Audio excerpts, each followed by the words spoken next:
This feels very Wes Anderson to me. In this video, we're gonna transform my living room from ordinary standard living space to YouTube studio. That's really cringy.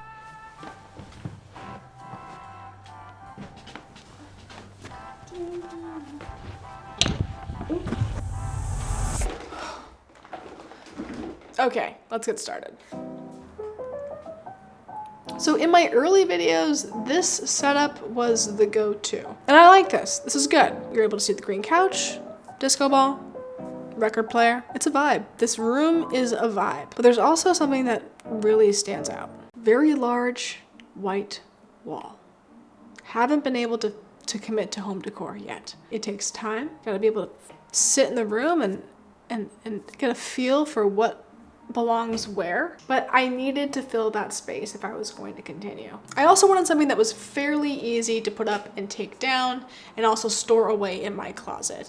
I didn't want a setup that was going to be so invasive to my personal space and my living room space, and when I have friends over or family over, I wanted to make sure that I could easily sort away and have it disappear. My solution: bright orange backdrop. I took to Amazon, purchased a backdrop that was just under 4.5 feet. So easy to put up. I just slide the tube through the arm of a C-stand and roll it out until it hangs a few inches above the floor. Then I raise the C-stand until it's completely out of frame. Simple, easy, setup. We love it. After I set up my backdrop, I feel like it's somewhat center, I set up my camera. I shoot my talking heads with the Sony a/s2 and shoot all my videos in 4K at 24 frames per second with a shutter angle of 180 degrees. Why 24 frames per second? It's the most cinematic. It's the most natural. It's how we perceive images to move. So I have an A camera and a B camera. My A camera is the camera that I'm talking into right now. It's the Sony a/s2, and 85% of the time it sits on my tripod. Why does it sit on the tripod for most of the time? Well, I have it attached to a very complex rig, and I have a bunch of different components attached to it, and it can get a bit heavy. I also have a B camera located behind me. That is the Sony a7 III.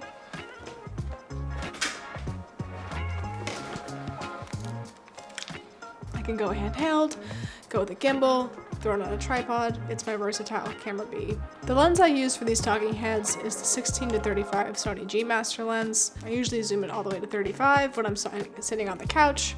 In these close proximity shoots, I'm usually using something between a 20 and a 28. Let's talk about lighting. I use 3 lights to light my living room space. My main source of light is called the key light. I'm using the Nanlite Forza 60B. The B stands for bicolor, so I can adjust the color temperature depending if I want a cooler tone or a warmer tone. I also attach a softbox on the light to create a softer, more flattering look on the face. The bigger the source of light, the softer the light becomes. Once I'm done attaching the softbox, I place the light at a 45-degree angle from my subject. This is a standard practice when attempting to achieve a technique called Rembrandt lighting. Okay, so what is Rembrandt lighting? Rembrandt lighting is a very popular style of lighting that is used in portrait photography and cinematography. It was named after a Dutch painter, whose name I will not attempt to pronounce, and you can easily distinguish the style by the inverted triangle located on the cheek opposite from the source of light. I could get away with just using the key light as my main source of light, but at a glance, this looks really moody and dramatic. And there's a time and a place for that, but this channel is not that. So what we're gonna do is we're gonna supplement the key light with what we call a fill light, and it's going to eliminate the harsh shadows located on the left side of my body. For this, I'm using the Nanlite Forza 500. This light is extremely powerful, and I only end up using about 20% of the light's total power output when in use. Now, the living room that I shoot in doesn't get a lot of natural sunlight as it is. And to maintain a consistent look through the duration of the video, I'm actually going to close the blinds and blast the Nanlite Forza 500 at the blinds so that the light bounces back off and reflects onto my person. Notice how the shadows are eliminated and the background becomes brighter. Yet still, my face is highlighted by the key light and the Nanlite Forza 60B. So that's only 2 of the 3 lights. The third light that I use is a $20 floor lamp that I bought from Urban Outfitters. That light does absolutely nothing to illuminate me, but it does separate me from the backdrop, and it illuminates the orange and adds a lot of depth. Okay, we've got our light set up, we've got our background set up, we've got our camera set up. Let's talk about sound. Sound is extremely important to the production process, and it's also an intimidating part of the process. For sound, I use 2 microphones. Why do I use 2 microphones? I have one microphone that's actually attached to the camera that replaces the on-camera microphone that is absolutely trash. No one should be pulling from that microphone ever. Then I have my Sennheiser MKE600 attached to a boom pole directly above me. Now, I'm no audio engineer, but I do know the difference between something that sounds like this, the Rode Mic Pro, and this, the Sennheiser MKE600. Clear, crisp quality, warm notes. You feel it in the Sennheiser. You don't feel it in the Rode. There's a bit of reverb in the Rode. It also picks up a lot of additional noise. So I run an XLR cable to the end of the boom pole, all the way to my H4n Zoom recorder. This bad boy and I have been together since college. It's the gold standard of independent production right here. The idea with the Sennheiser microphone is to get it as close to your mouth as possible without being visible in frame. In frame? Out of frame. Also, it's behind me, so it would not get the best quality audio that it's capable of getting. In front of me, out of frame. Also, you know, it's feeling good. I make sure that I check my levels every now and then to make sure that I'm hitting the right peaking. I don't want to go above -6, and I try not to go below -12. If I go below -12, I have to raise the gain in post-production, and that can add a lot of additional noise that would be distracting to the person who's watching the video. The little things go a long way. They compound. Okay, we've got our sound, we've got our lights, we've got our camera, and we've got our backdrop. And I now know what you're probably thinking. How is she doing this so naturally? What is she doing to get her personality across to an inanimate object without feeling like a complete moron? Well, I feel extremely silly when I do this, and I have not been able to do this in public.